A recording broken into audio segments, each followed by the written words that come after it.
Datang seorang laki-laki, "Ya Rasulullah, izinkan aku mati syahid, karena orang yang mati syahid itu tidak akan merasakan sakratul maut illa kal qars, seperti cubitan pada tangan. Izinkan aku mati syahid, karena kalau aku mati syahid tidak akan ada azab kubur. Izinkan aku mati syahid, karena kalau aku mati syahid tidak akan ada hisab, langsung masuk surga."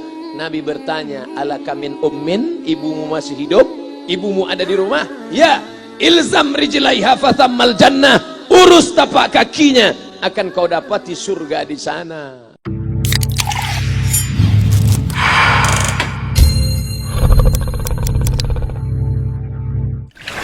Haji Halim sedang menunjukkan begini cara sayang kepada ibu. Wahai kalian yang tak menghormati ibu, yang menyepelekan ibu, yang merendahkan ibu. Malam ini lihat, beliau tidak ada ceramah, tidak ada tausiah, tapi langsung dibuat begini cara menghormati ibu. Ini sekarang banyak orang tak menghormati ibu. Berapa banyak ibu yang awalnya bantu-bantu, lama-lama jadi pembantu.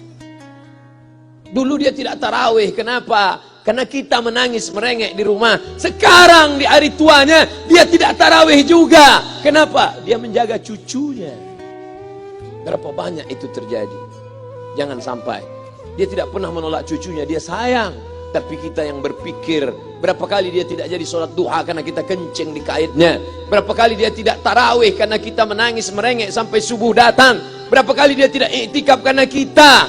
Andai dia masih hidup hari ini, datang, belikan pakaian yang paling dia suka, belikan perhiasan kalau ada.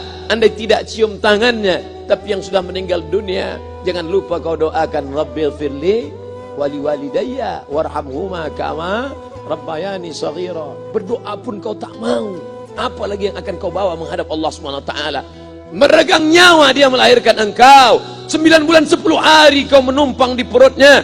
2 tahun kau menyusu, melahirkan, menetes darahnya dalam badanmu. Andai kau gendong dia dari Palembang, jangan sebut Palembang lah Pak Ustaz, dari Pekanbaru Riau, kau gendong dia sampai ke Makkah, kembali lagi, belum tentu dapat menebus satu teriakannya saat melahirkanmu. Lalu apa yang bisa kau lakukan? Datang seorang ibu pergi ke tempat servis HP. "Nak, tolong anak lihatkan HP saya rusak kayaknya." Dia periksa, "Ini nggak rusak Bu." Terus, "Memang anak ibu nggak nelpon." "Kenapa kau tidak telepon?" Datang dia ke rumah anaknya, "Nak, ibu nggak ada uang mau buka puasa, bisa minjam 100.000? Apa kata si anak? "Sebentar ya Ma, aku tanya istriku dulu." "Ini Ustaz dapat dari mana?" "Ada yang kirim WA grup." Jadikan ibumu seperti raja, maka rezekimu akan diberikan Allah seperti rezeki raja-raja. Bukan hadis, dapat dari grup WA. Ini ibu minta terus sholat tarawih, tapi sang anak sudah tidak bisa. "Aku mau hentikan saja sholat tarawih ini, karena mau buat tenda ini tidak bisa. Tiangnya bambu, sudah bocor. Kita stop saja sholat tarawih bersama ini." Apa kata si ibu? "Buatlah sholat tarawih terus, nanti Allah akan berikan engkau gedung yang besar. Dengan gedung besar itu kau akan tetap sholat tarawih." Mana gedung besar itu? Inilah dia gedung besar. Langsung dikabulkan Allah Subhanahu wa taala. Karena setelah Allah langsung orang tua. "Wa qadha rabbuka alla ta'budu illa iyyah." Allah sudah wajibkan engkau menyembah Allah. Setelah Allah, "Wa bil walidaini ihsana." Kedua orang tua. Jangan kau lawan ibumu. Kayak anak-anakku, jangan kau lawan ibumu.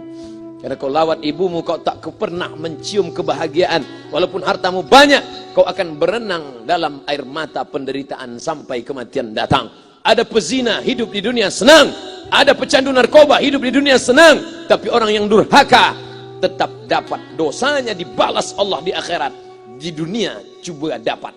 Ustaz, kalau di akhirat dapat, di dunia dapat, untuk apa lagi di dunia? Yang di dunia itu DP-nya. Nanti di akhirat akan kau dapatkan cashnya. Oleh sebab itu jangan main-main dengan ibu. Datang seorang laki-laki, "Ya Rasulullah, izinkan aku mati syahid, karena orang yang mati syahid itu tidak akan merasakan sakratul maut illa kal qars, seperti cubitan pada tangan. Izinkan aku mati syahid, karena kalau aku mati syahid tidak akan ada azab kubur. Izinkan aku mati syahid, karena kalau aku mati syahid tidak akan ada hisab, langsung masuk surga." Nabi bertanya, "Alaka min ummin, ibumu masih hidup? Ibumu ada di rumah?" "Ya." ilzam rijlaiha fathammal jannah, urus tapak kakinya akan kau dapati surga di sana. Tak perlu kau mati syahid, tapak kakinya kau urus, kau dapati surga di sana. Kalau tapak kakinya kau urus dapat surga, apalagi kau urus kepalanya, apalagi kau urus badannya. Pulang dari sini urus ibumu, mandikan dia, belikan pakaian yang baik, cari makanan kesukaannya. Kalau dia sudah meninggal, maka kau datang ke sana, langsung dapat tisu. Bapak Ibu yang dimuliakan Allah Subhanahu wa taala. Ini Ustadz suaranya menggelegar nih, marah apa? Enggak, saya tak marah. Terus dikasih Haji Alim buka nasi kuning tadi, makanya suara menggelegar. Dimasukkan Pak Kapolda daging sama ayam 3. Masya Allah, ini kari Palembang nih Pak Ustadz. Mantap, menggelegar suara kita di luar.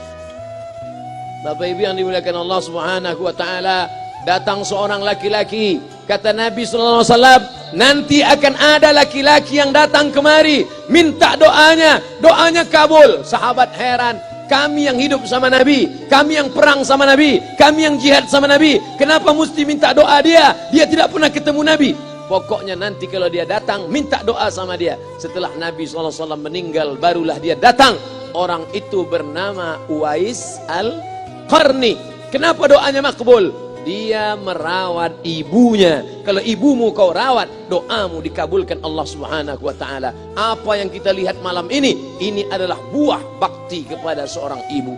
Ya Rasulullah, man ahaqqun nas bi husni sahabati? Siapa yang paling layak mendapatkan baktiku? Ummuka. Siapa lagi? Ummuka. Siapa lagi? Ummuka. Ibumu, ibumu, ibumu. Summa man? Siapa lagi? Abuka. Kami, Ustadz, Jenderal Bintang 5, alim ulama, kami hanya dapat 1, sedangkan kalian ibu dapat 3. Ibumu, ibumu, ibumu.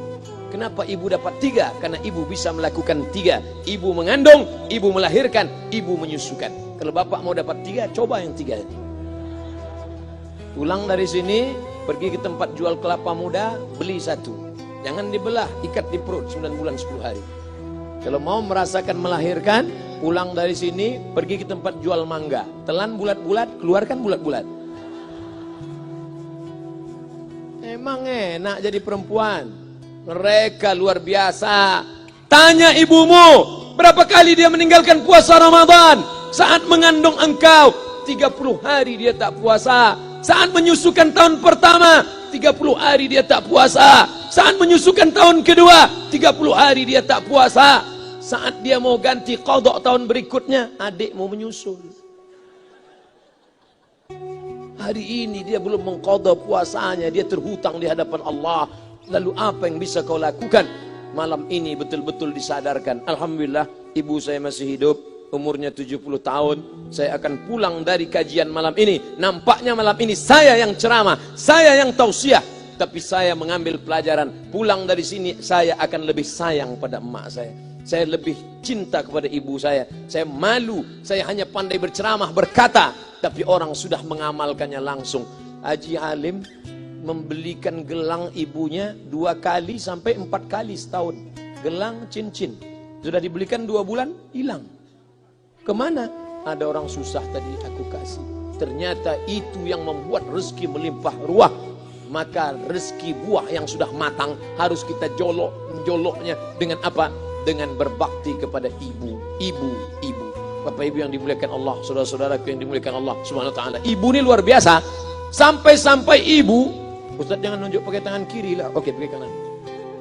Ibu, andai ngomong ibu salah, tetap dikabulkan Allah Subhanahu wa taala. Ada seorang ibu memanggil anaknya, "Ya Juraij, wahai Juraij." Anaknya sedang beribadah. Ibadah pada Allah atau nyambut ucapan ibu? Allah lebih mulia, dia diam. "Ya Juraij." Dia tetap diam. "Ya Juraij." Dia tetap diam. Dia tidak jawab seruan ibunya.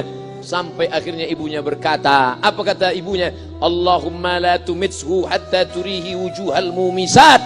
Jangan matikan Juraij sebelum matanya melihat wanita, maaf, tunasusila. Jangan matikan Juraij sebelum matanya melihat wanita tunasusila, WTS PSK, orang nakal, orang jahat.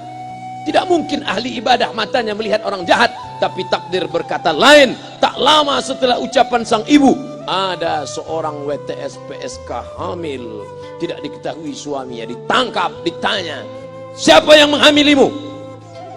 Apa kata si perempuan? Yang menghamiliku adalah Juraij. Sampai Juraij ketika difitnah, perempuan wanita susila itu ditanya, siapa yang menghamilimu? Ternyata dia berkata, Juraij. Akhirnya mereka menangkap Juraij. Juraij, ternyata engkau selama ini pura-pura saja menjadi pelaku ibadah. Engkau ternyata sudah menghamili perempuan ini. Mereka menghancurkan tempat ibadah Juraij. Tapi kemudian Juraij sabar. Dia katakan, nanti tunggu anak itu lahir, kalian baru tahu. Setelah tak lama anak itu pun lahir. Dan mereka bertanya kepada anak kecil yang belum bisa bicara, ya gulam, wahai anak kecil, man abuka, who is your father? Siapa bapakmu? Hai anak kecil, siapa bapakmu? Juraij menusuk pusar anak itu dengan telunjuknya. Dia mau tunjukkan kepada orang ramai bahwa dia tidak salah, dia tidak pezina, dia tidak melakukan perbuatan dosa. Ya gulam, hai anak kecil, man abuka, siapa bapakmu? Apa kata anak kecil itu? Cowboy. Ko sapi, boy penjaga sapi, pengembala sapi. Bapakku pengembala sapi. Barulah orang Yahudi tahu ternyata Ra'il Ghanam yang menghamili PSK perempuan jahat tadi adalah penggembala sapi. Lalu kenapa fitnah itu terjadi? Allah mengabulkan doa si ibu sebelum Juraij mati. Matanya pernah melihat wanita tuna susila. Oleh sebab itu ibu jangan sampai kalau marah sama anak memanggil anak dengan kata-kata yang tak baik. Setan, hantu. Kalaupun marah panggil dia, calon wali kota. Sini sebentar. Kalau marah betul, calon gubernur. Sini sebentar. Doa ibu dikabulkan Allah Subhanahu wa taala.